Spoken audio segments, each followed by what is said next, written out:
Hello, friends. This is Dave Hurwitz, executive editor at ClassicsToday.com, here with fabulous concert programs, number 41, the Mendelssohn Cycle, and we're up to Mendelssohn's Third Symphony, the Scottish. And this was a program that I struggled over, not because you can't program the Scottish Symphony. I mean, you can. It's marvelous, and that's not a problem. But I wanted to do something really kind of different that showed us the significance of the Scottish Symphony, because I've done a video about it and a repertoire talk about it, and it is terribly underrated. It is probably the most important symphony written after Beethoven and before, like, everybody else, like Brahms and all those people. I mean, it's just critical for the symphony in 19th century Europe. You would not have Schumann's Fourth, for example, without the example of the Scottish Symphony. You would not have Tchaikovsky's Fifth. You would not probably have the Franck D minor and the whole French school. It's really remarkable. Why is that? Well, the Scottish Symphony is many things. It's a symphony that has a motto theme. It has recurrent cyclical recall in its various movements. It's an incredible organism assembled beautifully together, especially if you play it straight through without a pause between movements, as Mendelssohn intended, supposedly. I mean, you know. The point is this. It was hugely influential. And in and of itself, it's absolutely glorious. I mean, it has a storm in the first movement. There's something programmatic about it. It's a landscape piece. There's so many elements to it that other composers seized on. And of course, Mendelssohn was typically insecure. He revised it forever. He didn't want to publish it, bloppity, bloppity, bloppity, blop. Well, he finally finished it, and he did it, and it's amazing. Absolutely amazing. So how do we show its amazingness?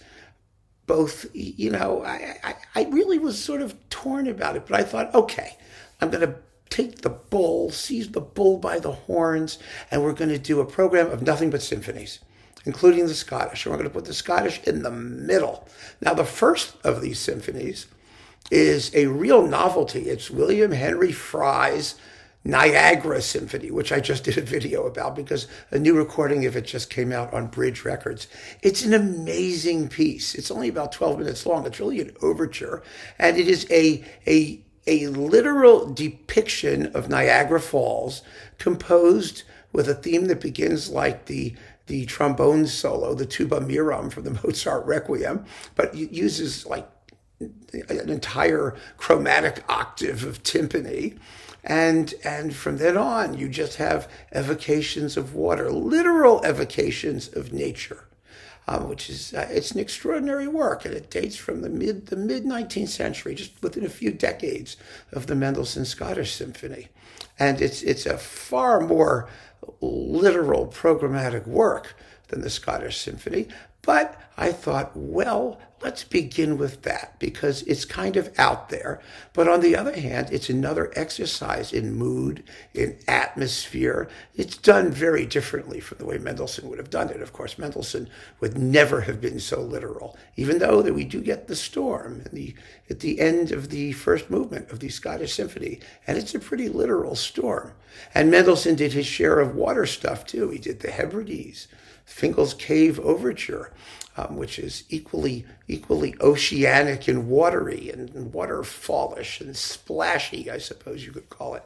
But anyway, so I wanted to start with the Fry because it makes a great introduction. It's a rarity. It's a novelty. It provides a little bit of that variety you might otherwise be lacking, and it'll perk people's ears up. Then we do the Scottish Symphony, which of course is absolutely glorious all for itself.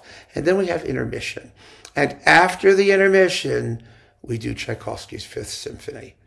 the piece that would not have existed but for the Scottish Symphony. And for me, it's such an obvious resemblance, but nobody points it out. I mean, there are differences too. Tchaikovsky was a genius. One genius's inspiration is just that. It's inspiration. It's not imitation. But what do they have in common? Well, both symphonies have a motto theme. You know, in the Mendelssohn, it's do do do do do do do do. Oh, it's gorgeous. In the Tchaikovsky, it's da da da da ba da dum bum. We all know that one, right? And then the symphonies go off on their allegros. Now the inner movements are different. Tchaikovsky has the slow movement second, and then a waltz-like scherzo, whereas Mendelssohn has it the other way around. He has the scherzo second and the slow movement third. And then you have the zippy finales, and those are also different because Tchaikovsky returns to his motto theme immediately. Mendelssohn doesn't. Mendelssohn uses it as the second subject of his finale, so it doesn't happen right away. But what is really cool is both finales seem to peter off or peter out or come to a dead stop, and then after a pause, you get a big, long, completely detachable coda, which some people have sneered at because it's completely detachable. The Tchaikovsky coda is based on the motto theme, transformed into a major key march. The Mendelssohn is based on his motto theme, transformed to a major key march. And it was such an overwhelmingly powerful and catchy transformation in the Mendelssohn that Gilbert and Sullivan, or Sullivan particularly, picked it up as the end of the chorus when the foeman bears his steel in the Pirates of Penzance, when they're going, away, away, yes, yes, we go, these pirates slay, then do not delay, oh, yes, we go, yes, forward to the foe, yes, but you don't go. Yeah, remember that bit? Well, that's the coda of the Scottish Symphony. It really is. I mean, it's going, ba-dum, it's the same thing. Same thing. It's amazing. It's so much fun. I mean, this piece just permeates the music of the latter half of the 19th century. And I think by showing probably its most famous child or successor or later relative, it doesn't diminish the Scottish Symphony at all. It just shows one great composer's inspiration and enthusiasm for the work of another.